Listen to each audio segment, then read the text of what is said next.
Hello, nice to see you. And it shall be the 10th anniversary of Eschatology by Jekazol this year, 2022, on winter solstice. It shall be marked. It's important to me. It's also important to my good friend who collaborated with me on that recording. And I'm really proud of my heart, my soul, my Jekazol. It still stands. It was only a live outfit for a couple of years now, I think, thinking about it.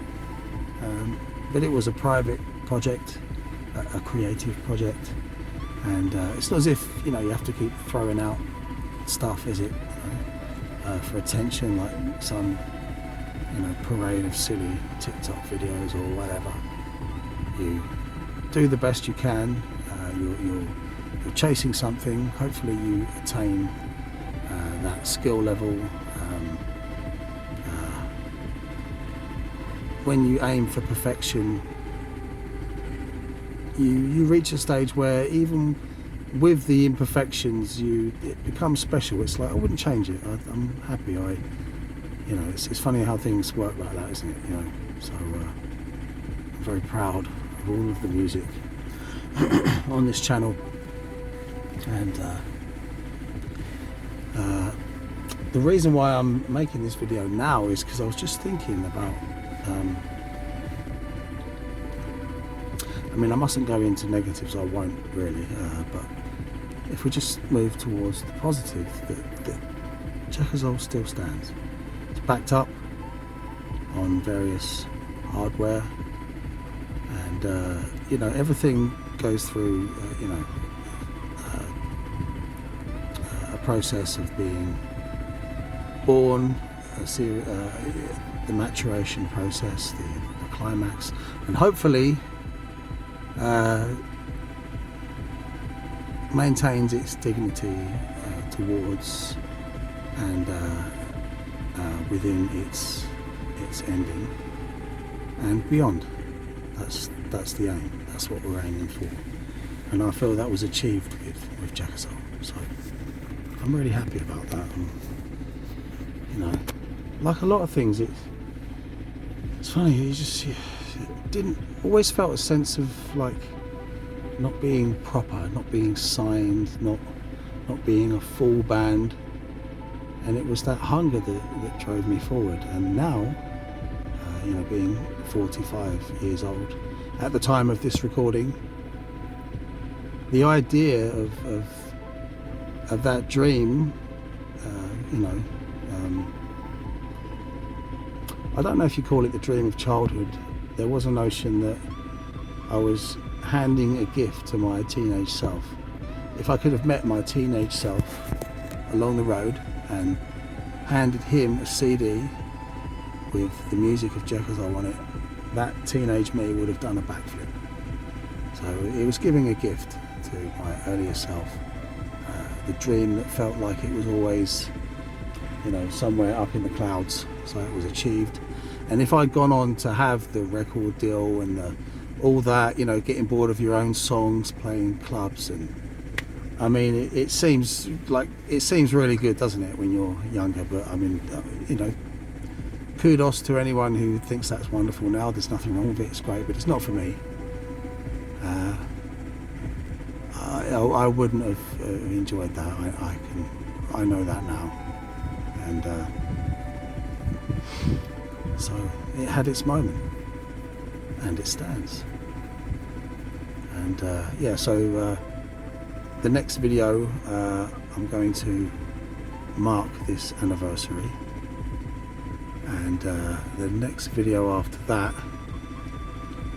and this is mainly for my own record keeping, just for anyone on the off chance they might find it interesting. I'm gonna do like a talk through of all of the tracks and the creative process and the restrictions and how the restrictions created certain things, and how it climaxed to Eschatology, and with the with the strange repetitive strain related injury and the damp, out window cleaning every day, how I lost the ability to play guitar in time or at speed, and so luckily I could feel this coming on, hence the title Eschatology. As one thing ends, another thing is born. So everything I had left, I put in, musically speaking, I put into that recording, and it was a collaboration with my good friend Neil Samuel. So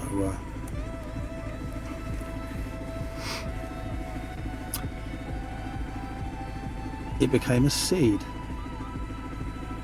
and I don't really want to tell the whole story, because it's best if it stands as it is. And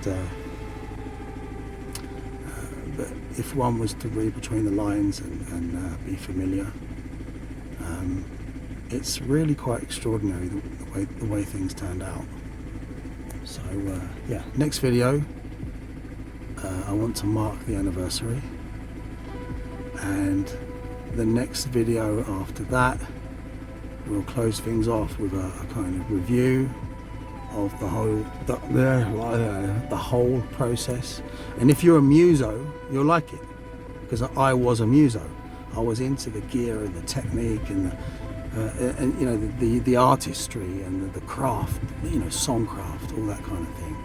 And if you belong to that special time where you grew up when music was, you'll know what I mean if you're from this era, when music was real, if you like, when you had to go and buy an album, and the lyrics and the art and everything, it really meant something, and music was, harder to obtain, and